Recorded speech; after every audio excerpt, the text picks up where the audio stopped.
সাংবাদিকতা করতে গিয়ে আলাপ হলো ঋত্বিক ঘটকের ছেলে শ্রীমান বিদ্যমান ঘটকের সঙ্গে। আমি ওনার ওপর লিখলাম এবং বললাম আপনার সঙ্গে কাজ করতে। মতিনন্দী নাম শুনেছ?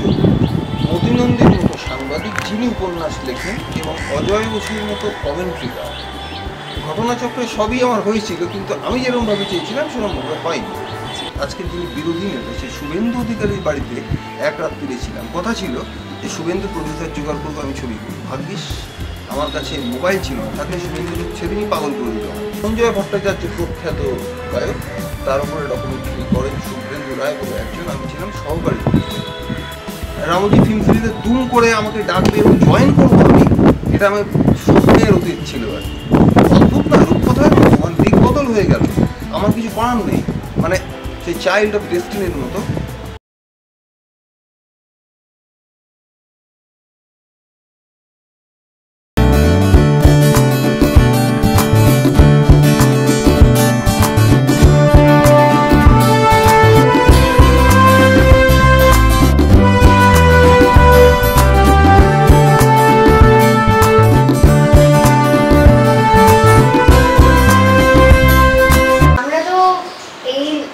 লম্বা আমাদের যে পডকাস্টগুলো ইন্টারভিউগুলো শুনলাম যে আপনি শেখান, আপনি শিক্ষকতা করেন।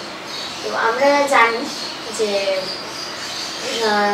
একটা কোর্স হয় সরকারের তরফ থেকে, ফিল্ম অ্যাপ্রিসিয়েশন কোর্স। তো সেখানে আপনি ফ্যাকাল্টি হিসেবে রয়েছেন। তো আমি এটাই জিজ্ঞাসা করবো যে এই কোর্সটা করে কি উপযোগী হতে পারে একটা মানুষের পক্ষে? দেখো, প্রথম কথা বলি, এই কোর্সটা করে কেউ চাকরি করে, ঠিক আছে, যদিও পেয়েছে এরকম উদাহরণ আছে, কিন্তু এই কোর্সটা মূলত তৈরি হয় পরিচালক করার জন্য, ভালো দর্শক তৈরি করার জন্য। How to appreciate A film. কারণ তোমাকে 1 মাস বা 2 মাস যে টাইমটা হবে, 7 দিন যাই হোক না কেন, এখন 1 মাসের হচ্ছে, চলচ্চিত্রের বেসিক জিনিসগুলো দেখিয়ে দেওয়া বা ইন্টারাকশন করানো। পড়ানো কথাটা বলছি, তুমি হয়তো অধিকাংশই ভুলেও যেতে পারো, কিন্তু কিছু তো মনে থাকবে। তাতে তোমার যদি ইন্টারেস্ট হয়, তুমি যদি আরো ছবি দেখো, ইউটিউবের মাধ্যমে দেখার এখন প্রচুর সুযোগ আছে, এবং যদি আরো পড়াশোনা করো ফিল্ম নিয়ে, সেটাই হচ্ছে আমাদের সার্থকতা। 1 2 তুমি ধরো রিসার্চ করবে, ফিল্ম রিভিউ করবে, লেখালেখি করবে, এই কোর্সটা তোমার উপযোগী হবে। প্লাস বহু মানুষের সঙ্গে পরিচয় হবে যারা এই ধরনের কাজ করে বা করবে বা করেছে। তাদের মাধ্যমে তুমি তোমার ভালোবাসার জায়গা যদি থাকে, কারণ এই ধরনের কোর্সগুলোকে যারা ভালোবাসে না, জোর কিন্তু করে না, তো যদি থাকে তুমি সেটা আরো উপকৃত হতে পারো। তারপর ধরো কোনো একদিন সুযোগ এলো, তুমি স্ক্রিপ্ট লিখে কোথাও কি অ্যাক্টিং করলে কোথাও, কেমন, এটা প্রফেশনালি নেবে সেই যে ডিটারমাইন্ড যে এই কোর্সটাই একদিন আমি, মানে এইখান থেকে যা শিখলাম সেটা দিয়ে আমার পরবর্তী কালে এই ধরনের কাজ আমি করব, সে চেষ্টা করবে, লেগে থাকবে, লড়াই করবে, হয়তো একদিন হবে। এখন যেহেতু শর্ট ফিল্ম প্রচুর করছে লোকজন আর কি, সেই কারণে এটাও হতে পারে যে এই কোর্সটা করার পরে কেউ মোবাইলে ছবি তুললো, ডকুমেন্টারি করলো, ছবি তুললো, ফেস্টিভ্যালে গুলো পেলো, সে তো বলবে এই কোর্সটা করেই আমার প্রথম এনকারেজড হয়েছিলাম চলচ্চিত্র সম্পর্কে। ফলে এই ধরনের উপকার হতেই পারে ছাত্রদের বা ছাত্রীদের। খুব ভালো লাগলো এই সমস্ত আলোচনা করে, অনেক সমৃদ্ধ হলাম। এবার একটা র্যাপিড ফায়ার রাউন্ড রয়েছে, একদম লাস্ট সেগমেন্টে চলে এসেছি। আমি তো একটা প্রশ্ন করবো, সেই প্রশ্নগুলো এক কথা উত্তর দেবো। উত্তর না দেওয়ার অধিকারও তো আমার আছে, নো কমেন্ট বলে বেরিয়ে যাওয়ার উদাহরণ আছে। উত্তম কুমার না সমুদ্র চট্টোপাধ্যায়? উত্তম। আপনার মতে বাংলা সিনেমার ইতিহাসে সবচেয়ে বেশি আইকনিক জুটি কারা? উত্তম সুমিত্র। এক কথায় বাংলা সিনেমার সোনালী যুগ কোন দশক? 60 দশক। সত্যজিৎ রায় না ঋত্বিক? এটা বলা আমার পক্ষে কঠিন, তবু মনে হয় সত্যজিৎ রায়, কারণ আমি ফেলুদা ভক্ত। সত্যজিৎ রায়ের ছবি আমি খুব পছন্দ। আপনার প্রিয় বাংলা ছবির কোনো গান? কোনো গান দেখো রে নয়ন মেলে জগতের কি বাহার। কোন ছবি? গুটিগাহিন বাহার। প্রিয় বাংলার সিনেমার ভিলেন, মানে যে ভিলেনকে বলবো ভিলেনদের মধ্যে বেস্ট আর কি, তাই তো? চরিত্র? হ্যাঁ চরিত্র, অবশ্যই চরিত্র। উৎপল দত্ত। কোন চরিত্র? মোগলনাথ মেঘরাজ। চলচ্চিত্র আন্দোলন দেখার সময় কোনো পরিচালক বা কোনো চলচ্চিত্র জগতের ব্যক্তিত্ব কি আপনাকে অনুপ্রাণিত করেছিল? ঠিক নয় সেরকম। আমি একটা ইনস্টিটিউটে পড়াই, সেখানে যিনি দায়িত্বে আছেন তিনি বই লেখেন, আমার সঙ্গে তার সিনেমা নিয়ে আলোচনা হয়, উনি উৎসাহ দেন।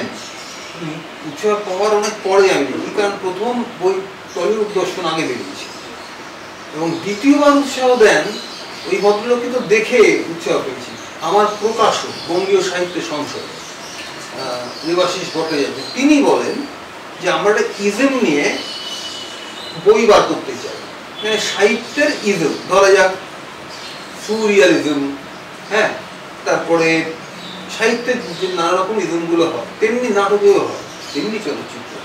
সাহিত্যের যারা অধ্যাপক, যারা নাটক পড়ান, যারা চলচ্চিত্র আমি পড়াই, সেইভাবে ভাগ করে দেওয়া হয়। আমার বইটা ছিল চলচ্চিত্র আন্দোলন, ওদেরটা হয়তো সাহিত্য আন্দোলন নিয়ে, হাংরি জেনারেশন ইত্যাদি ইত্যাদি। কেমন?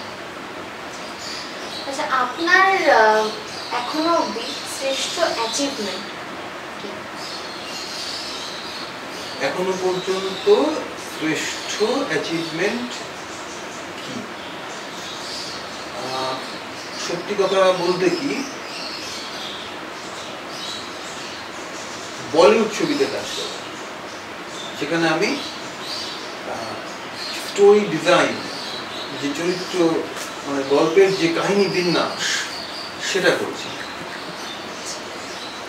আর আপনি যে অনেক অ্যাওয়ার্ড পেয়েছেন আমরা জানি, তো সেইগুলোর মধ্যে কোনটি আপনার মানে সবচেয়ে কাছে, বা আপনার মনে হয়েছে যে হ্যাঁ এই অ্যাওয়ার্ডটি, মানে প্রত্যেকটি অ্যাওয়ার্ডের পিছনে একটা করে গল্প থাকে, যারা অ্যাওয়ার্ড পাচ্ছেন এবং যারা দিচ্ছেন তাদের মধ্যে একটা থাকে যে এনাকে কেন অ্যাওয়ার্ডটা দেওয়া হচ্ছে, অনেক কিছু ব্যাপার থাকে, জুরি বোর্ড থাকে। এবার আপনি যখন পেয়ে গেলেন, তো সব থেকে আপনার এতগুলো অ্যাওয়ার্ডের মধ্যে কোনটা সব থেকে বেশি কাছে? প্রথমটা আমি বলবো যে দেখো, সব থেকে যেহেতু বলেছো, আমি বলতে পারি যে ইস্ট বেঙ্গল ক্লাব 2 বছর আগে ইস্ট বেঙ্গল ক্লাবের ফ্র্যাঞ্চাইজি নিয়ে আসে, তারা একটা ইয়ে করেছিল। এই যে আপনি এতগুলো অ্যাওয়ার্ড পেয়েছেন, তো বিভিন্ন জায়গা থেকে পেয়েছেন, তো আমার বক্তব্য এটাই যে বিভিন্ন মানুষ, মানে আপনারা যারা আপনাকে অ্যাওয়ার্ড দিয়েছে, জুরি বোর্ড নিয়েছে বা কোনো একটা সংস্থা দিয়েছে, তো তাদের একটা মতামত ছিল, তারা আপনাকে বেস্ট মনে করেছে, সেই কারণে আপনাকে অ্যাওয়ার্ড দিয়েছে। এবার এই অ্যাওয়ার্ডগুলোর মাঝখানে আপনার কোন অ্যাওয়ার্ডটাকে সবথেকে কাছে, প্রিয় মনে হয়? সব থেকে কাছে যেটা জাস্ট গত মাসেই আর কি ঠাকুরপুকুর বিবেকানন্দ কলেজে সহ বেশ কতগুলো জায়গায় চলচ্চিত্র উৎসব হয়েছিল। আমি সেই উৎসবের কমিটির মধ্যে ছিলাম, কিন্তু এটা খুব সারপ্রাইজড, মানে আলোচনা চক্র আমি ছিলাম, বিশেষ দায়িত্বেও ছিলাম। ওরা আমাকে এই অ্যাওয়ার্ডটি দেয় যে চলচ্চিত্র গবেষক, চিত্রনাট্যকার, লেখক, সাংবাদিক হিসেবে এই অ্যাওয়ার্ডটি আমাকে দেয়। কিন্তু এই কারণেই সেটাকে আমি কাছে বলবো, এই যাবৎকালের মধ্যে যেহেতু ঘটনাচক্রে আমি ছিলাম ওই কলেজের প্রাক্তন ছাত্র, অনেক বছর আগে আমি নাটকে ফার্স্ট, ডিবেটে ফার্স্ট, এক্সটেম্পোরে ফার্স্ট হয়ে তৎকালীন রাজ্যের মন্ত্রী প্রশান্ত সুরের কাছ থেকে পুরস্কার নিয়েছি। তার একটা 35, 40, 36 বছর পর আবার ওটা ফেরত এলো, অ্যাওয়ার্ড ওই কলেজ থেকে পেলাম। শুধু এখন আমাদের জেনারেশনের কেউ নেই, কোনো টিচার নেই, কোনো স্টুডেন্ট নেই, সম্পূর্ণ অন্য হয়ে গেছে কলেজ। আমার মনে হলো যে আমি একা নিচ্ছি, কিন্তু এই কলেজেই মানে আবার সেইভাবেই এটা হলো। মানে ব্যাপারটা এরকম হলো যে আজকে ওইখানটায় সে পুরোনো মানুষগুলো নেই, শুধু কলেজটা আছে আর আমি আছি, যেমন সেদিনকেও ছিলাম, কলেজটা আমি ছিলাম, তার সাথে পুরোনো মানুষগুলো ছিল। হ্যাঁ, এটা পুরনো মানুষগুলো আর নেই, সময়টা আমি অতিক্রম করে এসেছি।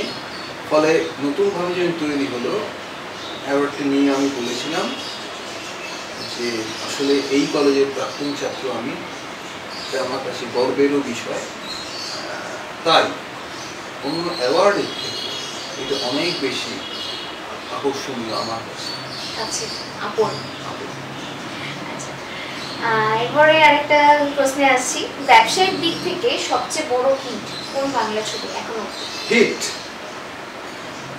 সব থেকে বড় হিট, সব থেকে দু তিনটে যদি বলা যায় ব্যবসায়িক দিক থেকে হিট হচ্ছে গুপি গাইন বাঘাবাইন, শত্রু, বেদের মেয়ে এবং সাম্প্রতিক কালের ছবি বেলা শেষে। এই ৩-৪টে ছবি সত্যিই হিট। ওটিটি না সিঙ্গেল স্ক্রিন? আগামী 10 বছরে বাংলা সিনেমার ভাগ্য এক শব্দে